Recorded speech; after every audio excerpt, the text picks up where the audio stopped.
जी अभी दिल्ली जल बोर्ड के अधिकारियों से आपने मुलाकात की? 3 महीने से इस सड़क के ऊपर में काम चल रहा है।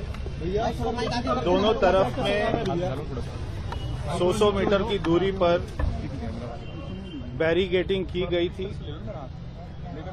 पिछले 2 दिन में एक यहाँ पे बड़ा गड्ढे को खोदा गया।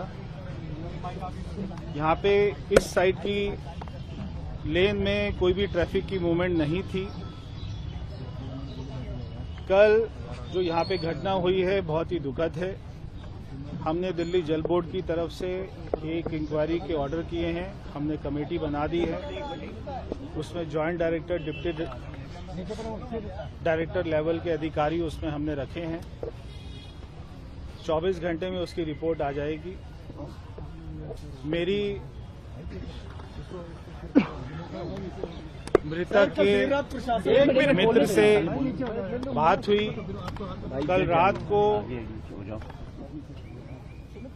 11:15 बजे के करीब में मृतक ने अपने घर पर बात की थी कि मैं 10 मिनट में घर पहुंच रहा हूं। उसके बाद में वो इस सड़क के ऊपर में, इस लेन के ऊपर में पहुंचे और उस गड्ढे में गिरकर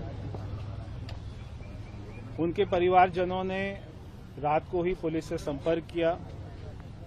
रात को जनकपुरी पुलिस ने उनके परिवार के साथ में 2-2.5 घंटे तक आसपास में उनकी कॉल रिकॉर्डिंग, कॉल लोकेशन वो देखकर आसपास के पार्कों में, आसपास के क्षेत्र में उनको ढूंढने की कोशिश की।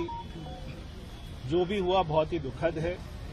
हम जल बोर्ड के यहाँ के जो अधिकारी हैं, जेई हैं, एक्सीएन हैं, एई हैं, वो तीनों को सस्पेंड कर रहे हैं।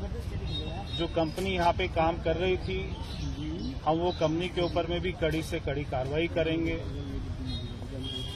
दिल्ली जल बोर्ड के सीईओ ने पिछले महीने ही नोएडा इंसिडेंट के बाद में एक सर्कुलर इशू किया था। सारे दिल्ली जल बोर्ड के अधिकारियों को कहा था कि जहां पर भी काम हो रहे हैं वो वहां पर जाके खुद उसको चेक करें। ये 3 महीने से काम हो रहा था। कल रात को ही गड्ढा खुदा था। उसी के साथ में कॉन्ट्रैक्टर के 2 लेबर वो अपनी झुग्गी डालकर बैठे हुए थे। अभी वो लोग यहाँ पर नहीं हैं। अभी पुलिस उनको खोज रही है। वो रात को यहाँ पे मौजूद थे। क्या उनको रात में ही पता लग गया था या नहीं पता लगा था, ये तो एक बार उनसे पूछताछ होगी तभी पता लगेगा। हम जो भी हमारे नियम है एक्स ग्रेशिया, वो मृतक को जितना कंपनसेशन होगा वो हमारी सरकार की तरफ से, दिल्ली जल बोर्ड की तरफ से दिया जाएगा। और आगे से ऐसी घटना ना हो उसके ऊपर में हमारे सख्त कदम हमने पहले से ही उठाए हुए थे और ज्यादा उसकी कड़ी हम लोग अपनी तरफ से निगरानी रखेंगे।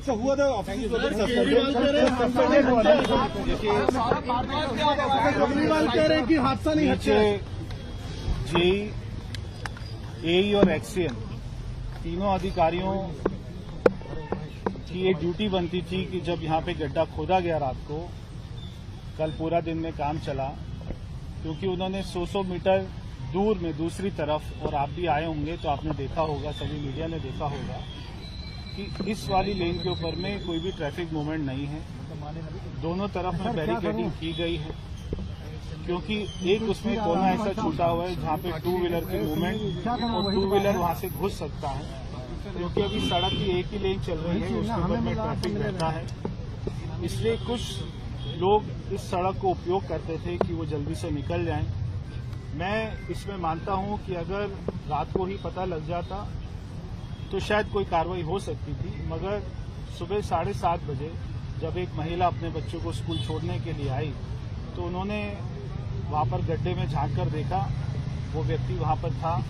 उसकी जानकारी पुलिस को सुबह 7:30 बजे के करीब में मिली है। पुलिस ने मौके पर पहुंचकर उसको तुरंत उठाकर हॉस्पिटल में भेजा था, मगर वहां पे उनकी मृत्यु हो चुकी है। सर, रात भर में 7 पुलिस के आसपास कहीं तो कोई लाइट भी नहीं है। एक भी पुलिस थाने ने कंप्लेंट नहीं रजिस्टर करी। सर, 7 पुलिस थानों में कंप्लेंट नहीं, कोई स्ट्रीट लाइट हमने नहीं देखी सर गड्ढे के आसपास। जब मृतक के सारे परिवारजन सारे पुलिस स्टेशन में जा रहे थे तो वो पहले पुलिस स्टेशन से पहुंचकर दूसरी बार पे जनकपुरी पहुंचे थे। यहाँ पे जनकपुरी के हमारे कांस्टेबल उनके साथ में रात को घूमे हैं, उसको ढूंढने की कोशिश की है। उसका कॉल लोकेशन ही रात को ट्रेस कर लिया था इसी क्षेत्र में, क्योंकि आसपास में दोनों तरफ में पार्क हैं। उन्होंने पार्क में छानबीन करी है मगर वो ढूंढ नहीं पाए। जो भी हुआ बहुत ही दुखद है, अनफॉर्चुनेट है और इसके ऊपर में हमारी तरफ से कड़ी कार्रवाई होगी।